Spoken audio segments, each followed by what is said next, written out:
श्रीराम नमस्कार. आज 1 डिसेंबर 2020 भीमरूपी निरूपण भाग 24. भीमरूपी स्तोत्र याचं निरूपण आपण पाहत आहोत. समर्थ रामदास स्वामी यांनी लिहिलेलं सांगितलेलं हे स्तोत्र मनुष्य जीवनामध्ये एक प्रकारची अशी शक्ती आहे की जर प्रत्येक माणसाने या स्तोत्राचं पठण केलं, नित्यनियमाने पूर्ण विश्वास ठेवून याचं जर पठण केलं तर त्याचा गुण आल्याशिवाय आणि त्या माणसामध्ये एक विशिष्ट शक्ती, विशिष्ट चैतन्य जागृत झाल्याशिवाय राहणार नाही. एक एक श्लोक पाहत आपण पुढं जातोय. आणि आता श्लोक असा आहे, भूतप्रेत संबंधादी रोगव्याधी समस्तही नासती तुटती चिंता आनंदे भीमदर्शने. सर्वसामान्य मनुष्य जीवनामध्ये वास्तविक पाहता एखाद्याला आपण विचारलं की काय तू कशाला सगळ्यात जास्त घाबरतोस, तर तो पहिल्यांदा म्हणेल मी मृत्यूला जास्त घाबरतो. कुठलाही मनुष्य घ्या, त्याच्या 99% लोक तुम्हाला हेच सांगतील. आणि प्रत्येक मनुष्य आपला जीव कसा वाचावा ह्याच्या पाठीमागं लागलेला असतो. नाना तऱ्हेचे उपाय, नाना तऱ्हेचे तंत्र मंत्र ह्याद्वारे मनुष्य आपल्या घराचं, आपल्या कुटुंबियांचं, आपलं जिथं कामकाज चालतं ते कार्यालयाचं रक्षण करायचा प्रयत्न करत असतो.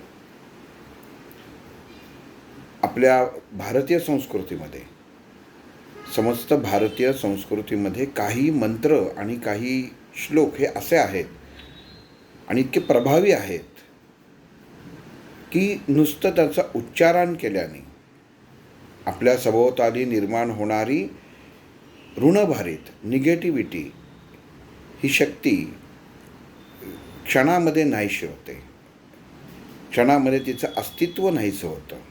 आणि जरी राहिली तरी ती आपल्या शरीरावरती, आपल्या मनावरती काम करत नाही. अर्थात इथं एक गोष्ट मी मुद्दामून सांगावीशी वाटते, कारण हा जो श्लोक आहे तर ह्यांना अनुसरून काही गोष्टी सध्या आपण पाहतो की सर्वसामान्य मनुष्यांना जेव्हा एखादं घर घेतो तेव्हा घर वास्तुशास्त्राप्रमाणे घेतलं जातं.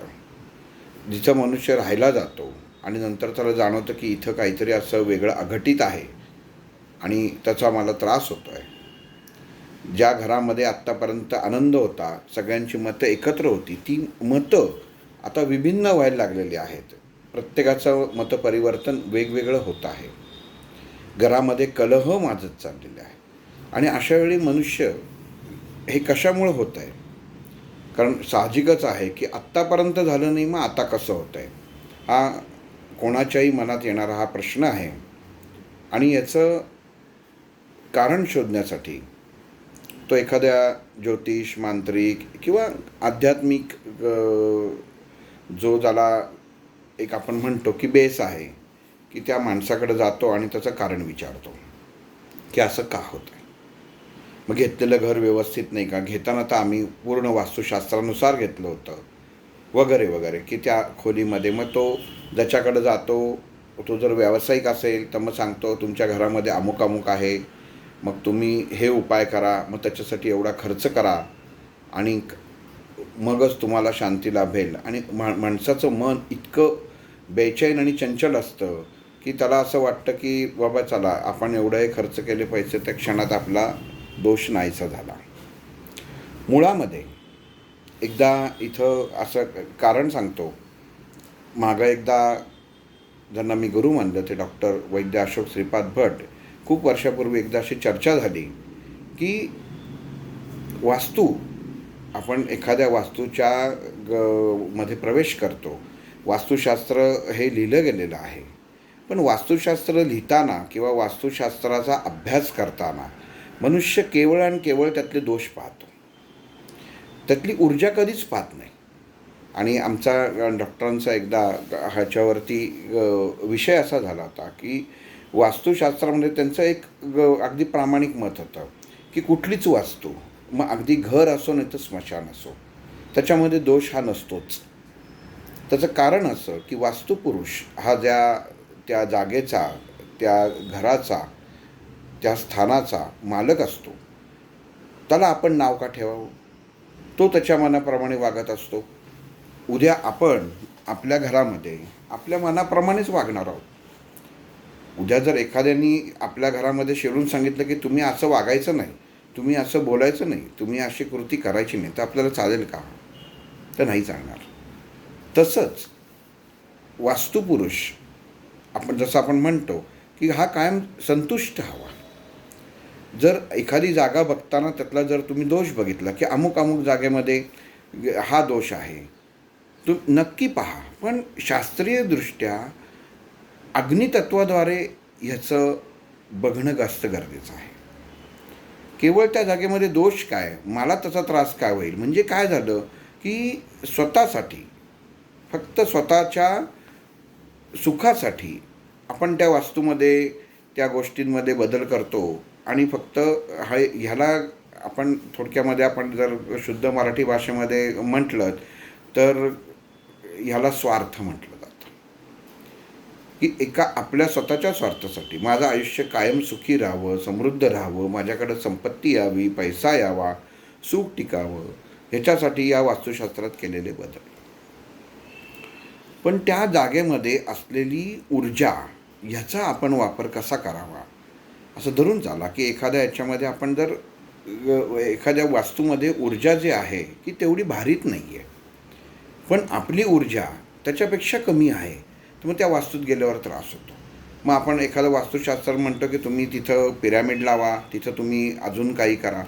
पण हे करण्यापेक्षा आपल्या मनुष्याने स्वतःच्या शरीरातली धनभारकता, पॉझिटिव्हिटी ही जर वाढवली तर तुम्हाला कुठल्याही गोष्टीला, तुम्ही कुठेही जा, कुठल्याही स्थळी जा, अगदी जिथं म्हणतात ना की भूत प्रेत असतात असं वगैरे वगैरे, असं जे काही काही बरेच समाजामध्ये या गोष्टी आहेत, तर तिथंही जरी तुम्ही गेलात आणि तुमची स्वतःची जरी शक्ती जर पूर्ण धनभारित असेल, चांगली असेल, तर तुम्हाला त्या गोष्टींचा त्रास होत नाही. अर्थात ह्या सर्व गोष्टी तुम्हाला प्राप्त करायच्या तर ते योग्य मार्गदर्शनाखालीच प्राप्त कराव्या लागतात. आणि दुसरी गोष्ट की आपल्याला आपण प्राप्त केलेली शक्ती, आपण प्राप्त केलेली विद्या, आपण प्राप्त केलेलं सर्व ज्ञान हे चांगल्या कारणासाठी वापरणं खूप गरजेचं आहे. काही माणसं त्याचा चुकीचा वापर करतात, त्याचा गैरवापर होतो आणि ह्या गैरवापरामुळं मनुष्य साहजिकच मोहाच्या मार्गाने जाऊन कुठेतरी अडकतो. प्रत्येकाने खात्री ही निश्चितच ठेवली पाहिजे की त्याच्या नशिबात जेवढं लिहिलेलं आहे हे त्याला काही जरी झालं तरी मिळतंच. फक्त प्रयत्न हे त्याला हवेच. म्हणजे बसला म्हणजे आपण म्हणतो की मी खाट्यावर बसून मला देव आणून दिलं, तर तसं नाही होणार. कर्म तुम्हाला करायलाच पाहिजे. तर इथं सांगायचं, हे सगळ्या गोष्टी इथं आत्ता भीमरूपीमध्ये सांगायचा उद्देश असा की हल्ली हा प्रकार खूप होत चाललेला आहे.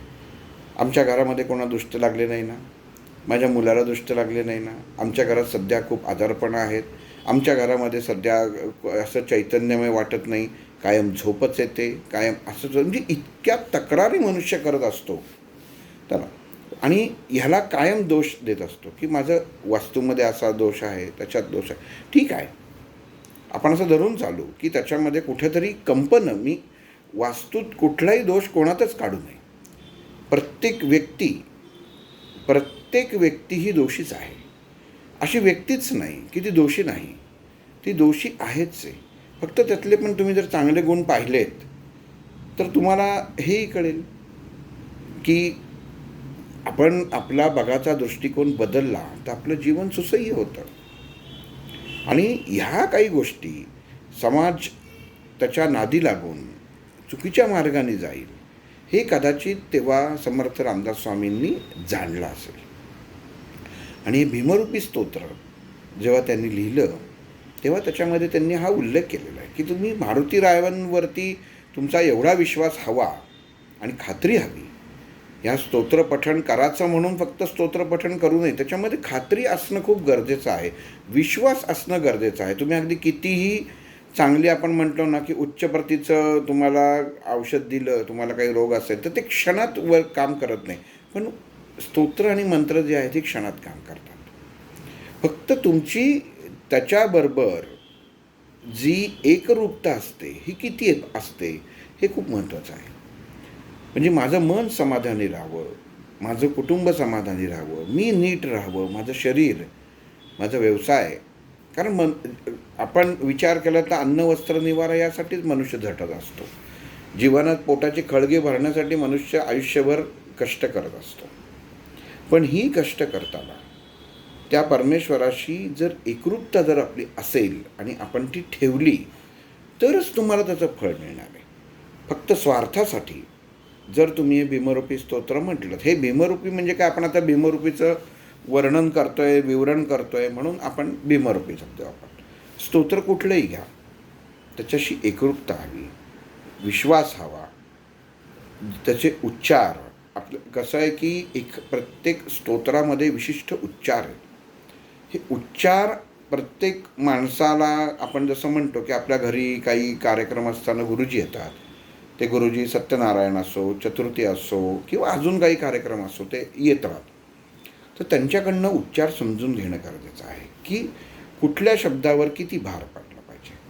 की आता आपण हा श्लोक बघू, आपण जो आज बघणार आहोत तो की भूतप्रेत संबंधादी रोगव्याधी समस्तई नासती तुटती चिंता आनंदे भीमदर्शने, असं आपण स्तोत्र म्हणताना उच्चार करतो.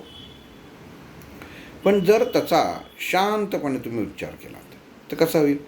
भूत प्रेत संबंध आदी रोग व्याधी समस्त ही नासती तुटती चिंता आनंदे भीमदर्शने. म्हणजे हळूहळू एक जर तुम्ही प्रत्येक शब्दावर दाब दिलात तर ते वेगवेगळं करणं सोपं जातं आणि त्याचा आपल्या मनावरती आणि शरीरावरती चांगला परिणाम होतो.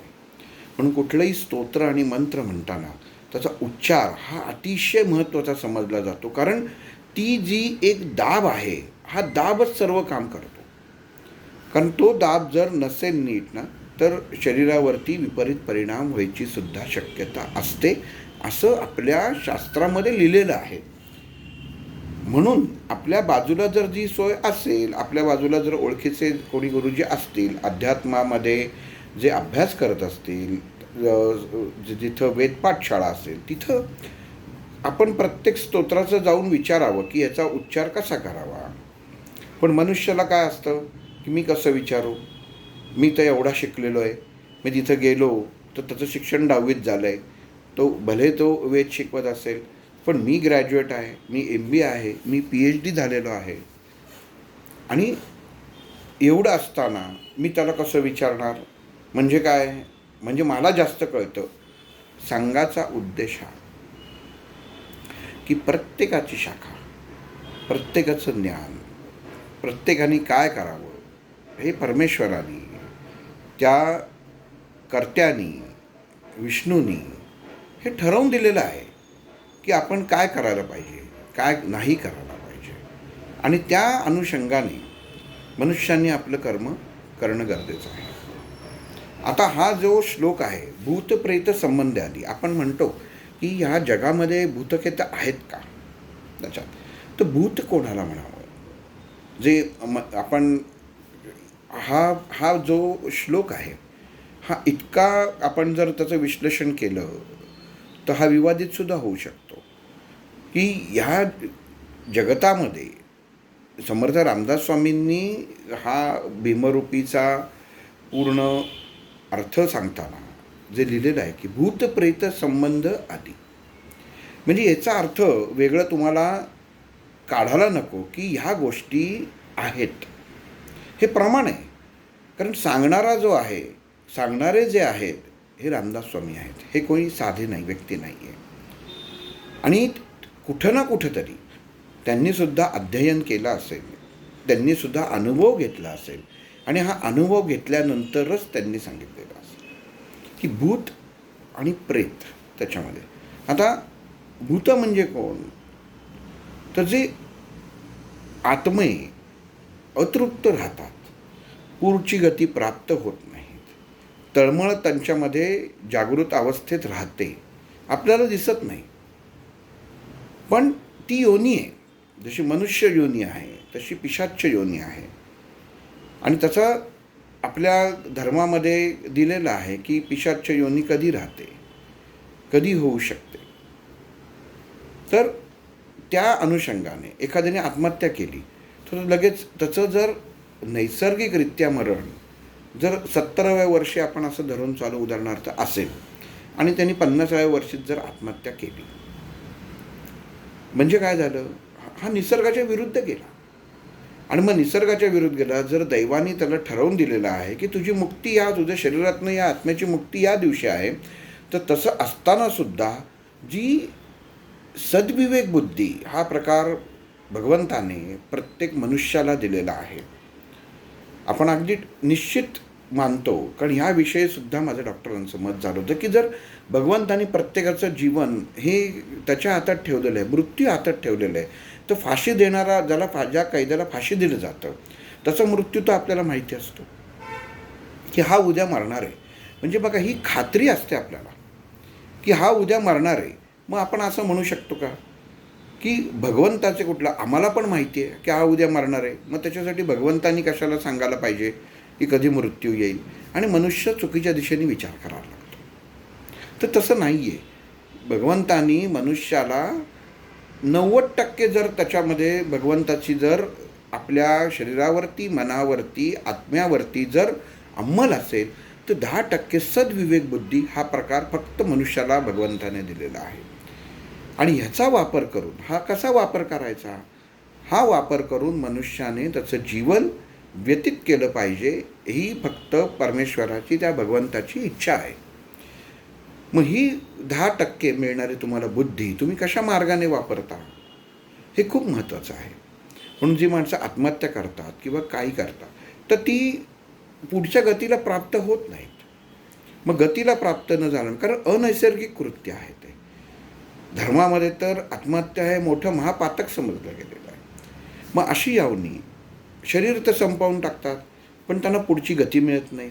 कारण मुळामध्ये परमात्म्याने त्याचा जो वेळ की यांनी ह्या शरीरामधनं हा आत्मा कधी बाहेर पडणार आणि हा पुढं काय धारण करणार, हे जर परमात्म्याने विधीनी अगोदर लिहून ठेवलेलं आहे, तर त्याच्या विरुद्ध मनुष्य आपल्या स्वतःच्या बुद्धीने जातो. आणि ह्या बुद्धीने गेल्यामुळे हे महापातक मनुष्याच्या हातनं घडतं. आणि हे जे घडलेलं पातक असतं तेव्हा त्याला गती प्राप्त होत नाही.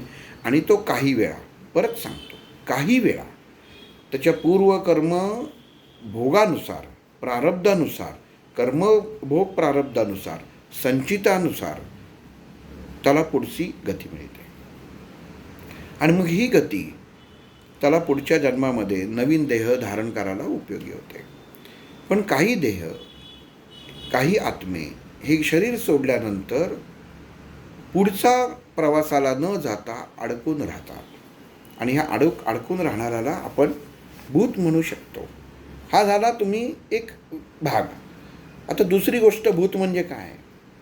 तर भूत म्हणजे चुकीची वैचारिकता असलेली माणसं, यांनासुद्धा भूतच म्हटलं पाहिजे.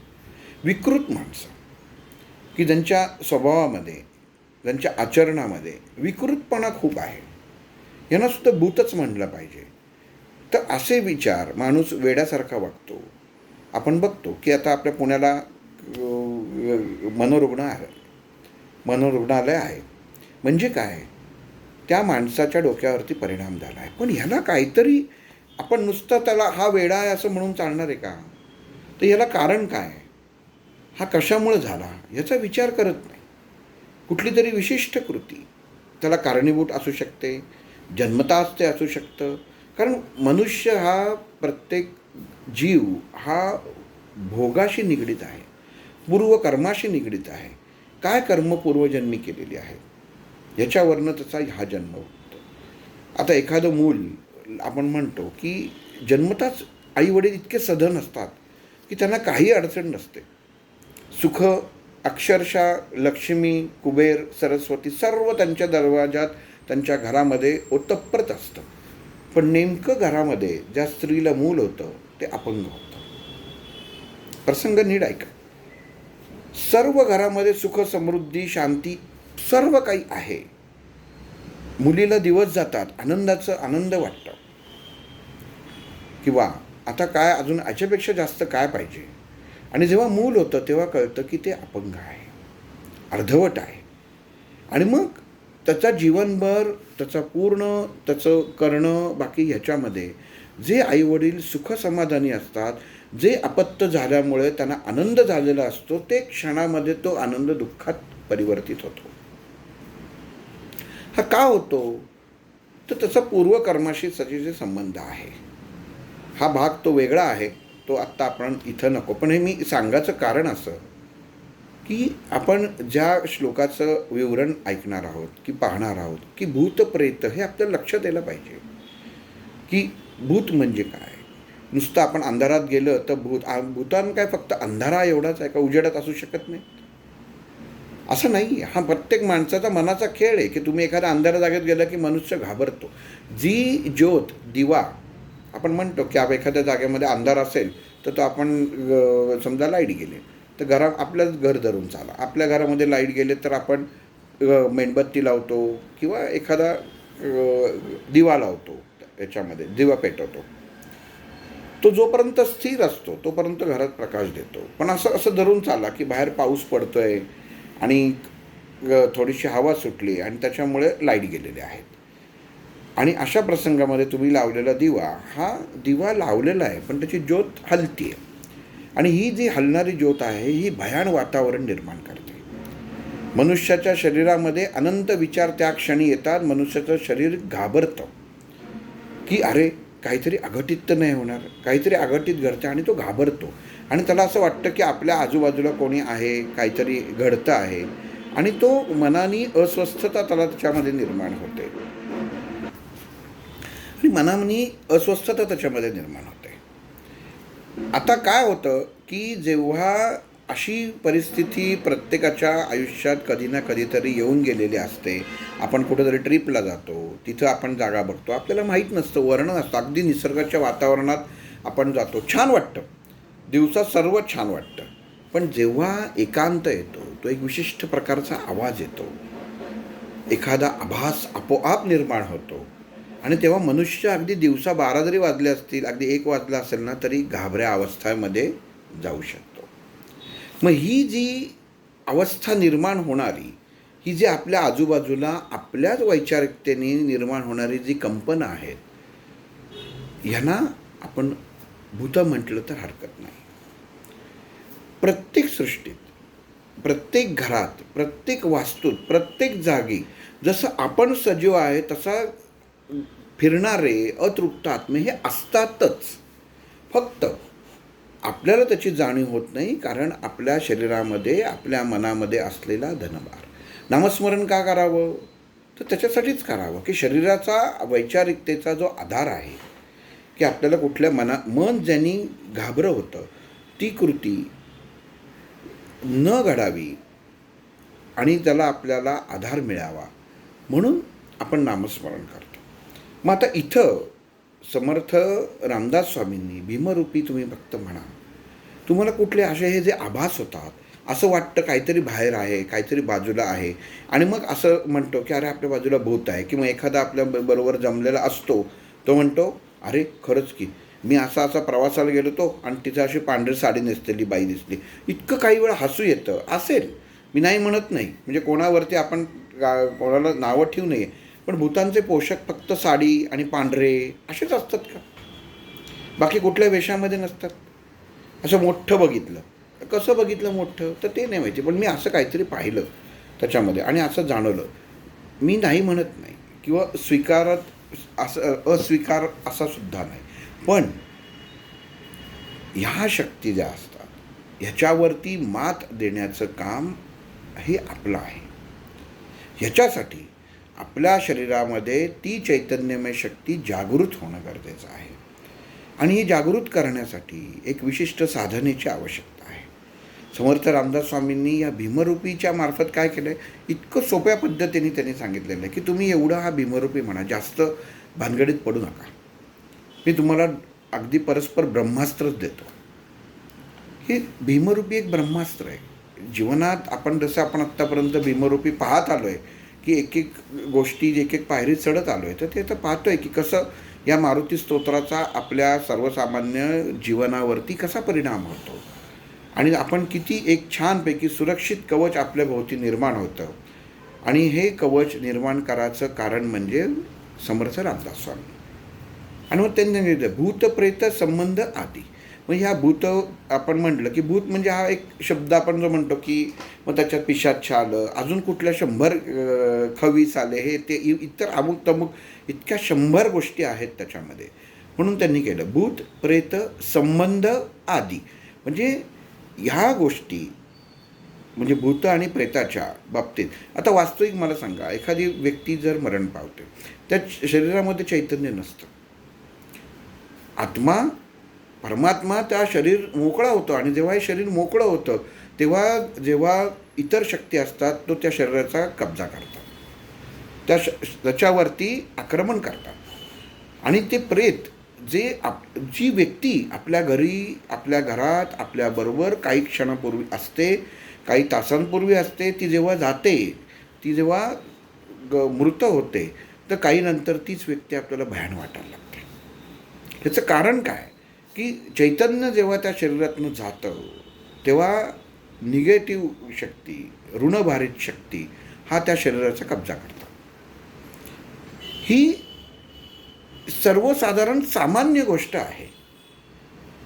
इतकी सामान्य गोष्ट आहे ना की हे त्यांचं खाद्य आहे किंवा हे त्यांचं रोजचं नित्यनियमन. जसं माणसाचं रोजचं नियम आंघोळ नाश्ता वगैरे असतं ना, तसं त्या योनीतल्या लोकांचं, त्या योनीतल्या आत्म्यांचं, त्या योनीतल्या गोष्टींचं हे एक नित्य कार्य आहे असं समजलं तरी चालेल. की जिथं चैतन्य नाही, जिथं अग्नी नाही, ते लगेच माझं असं त्याच्यामध्ये आपण हे करतो. आता तुम्ही असं एक साधारण विचार करा की आता तुम्हाला हातामध्ये एखाद्याने जर काही असं उदाहरण धरून चालू की बासुंदी दिली, तुमच्या हातात बासुंदी असते, तुम्ही इतके छान, तुमचं मन तृप्त असतं आणि जेव्हा हातात घेतात तेव्हा कळतं की या बासुंदीला कुठला तरी वास येतो आहे, ही आंबट लागते. त्याबरोबर तुम्ही ती बासुंदी फेकून देता. आणि जसं लगेच फेकलं तेव्हा तिथे समजा हे उदाहरण चालू आहे की ते फेकलं तर पहिलं कुत्रं येतं. आता कुत्रं बघतं की ते वास घेतं. आता ही नाचलेली बासुंदी जर कुत्रं खात असेल किंवा मांजर खात असेल तर ते खातं, नाही तर ते बघत नाही. ते गेल्यानंतर तिला डुक्कर येतं, ते बघतं, त्याचं खाद्यच आहे. ते खाद्य म्हटल्यानंतर ते खाणारच आहे, ते खातंच. अगदी मनुष्याची विष्ठा पण खातं. आपण किती वाईट म्हटलं तरी त्याचं ते खाद्य आहे. ही परमेश्वराने, ही निसर्गाने तयार केलेली एक साखळी आहे की पृथ्वीचा, या निसर्गाचा समतोल राखण्यासाठी त्यांनी एक जी साखळी तयार केलेली आहे ती प्रत्येक मनुष्याने ही स्वीकारणं गरजेचं आहे. गिधाडांना नुसती नावं ठेवलीत तर त्याच्यामध्ये चालेल का? कोणी म्हटलं का तुम्ही गिधाड पाळता? मी म्हणाल वेड्यात की गिधाड काय पाळायला सांगता? घाणेरडे सगळे पक्षी. पण त्यांनी आपल्या बाजूचा परिसर, तीच गिधाडं मेलेली जनावरं खाऊन स्वच्छ ठेवतात. त्याचा विचार मनुष्य करतो का? तर नाही करत. तर तोही विचार होणं गरजेचं आहे. भूतप्रेत संबंध आदी म्हणजे ह्या गोष्टींच्या ह्या वर्ग तुम्ही परत नीट लक्षात घ्या. जशी मनुष्य योनी आहे तशी पिशाच्च योनी पण आहे. त्याच्यामधले जे वर्ग आहेत, त्याच्यामधल्या ज्या कॅटेगरी आहेत, त्याच्यामधलं जे वर्गीकरण आहे ते, हे वर्गीकरण भूत प्रेत संबंध आदी रोग व्याधी समजते. आता हा आपण जो पुढचा शब्द आहे की रोग व्याधी म्हणजे मनुष्य माणसाला 100 रोग असतात, व्याधी असतात त्याच्या. तर हे पण आलं त्याच्यामध्ये. म्हणजे समर्थ रामदासांनी या श्लोकाला धरूनच ते लिहिलेलं आहे की मनुष्याला केवळ शारीरिक व्याधी होते असं नाही, मानसिक व्याधी पण होतात. मनुष्य घाबरून, आपण एखाद्याला म्हणतो की भूत लागलं आहे, मग आपण गाणगापूरला त्या माणसाला घेऊन जातात. तिथं आपण पाहिलेलं आहे बऱ्याच ठिकाणी की दत्ताची काही ठराविक जी स्थानं आहेत तिथं जर गेलं की शरीरातला ते भूत, तो जो कोणी तो आत्मा असेल तो वेगळा होतो. तो त्याच्यापासनं म्हणजे मनुष्य देहापासनं पिशाच्य योनी वेगळी होते. मग हे जर आपण डोळ्यांनी पाहिलं आहे, ही खात्री आहे, म्हणजे ही गोष्ट आहे, त्याच्यावर परत चर्चा करण्याचं कारणच नाही. पण त्याच्यावरचा उपाय काय की हे होऊ नये म्हणून इथं समर्थ रामदास स्वामींनी सुद्धा कसा जोडून शब्द दिला आहे, भूतप्रेत संबंध आधी रोग व्याधी समस्तही. म्हणजे ह्याच्यापासनं सुद्धा रोग मानसिक निर्माण होऊ शकतात. इतर रोग तर आहेच. पण आज आपण इथं निरूपणात थांबणार आहोत. पुढच्या वेळी हीच ओवी आपण पुढं पाहणार आहोत, कारण ही ओवी माझ्या मते एक 2-3 निरूपणामध्ये चालेल, कारण याचा अर्थ खूप गहन आहे आणि हा आपल्या जीवनाशी निगडीत आहे. आणि समजून घेणं आणि समजून घेऊन आत्मसात करणं हे खूप गरजेचं आहे.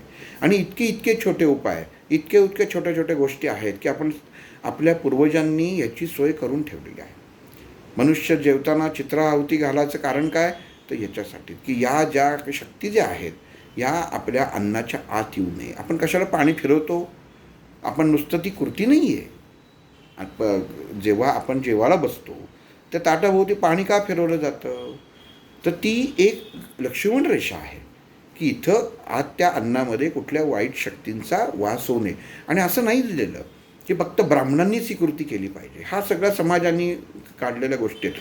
प्रत्येक व्यक्ती, या पृथ्वी तलावावरती असलेली प्रत्येक व्यक्ती ही कृती करू शकते आणि त्यांनी ती करावी.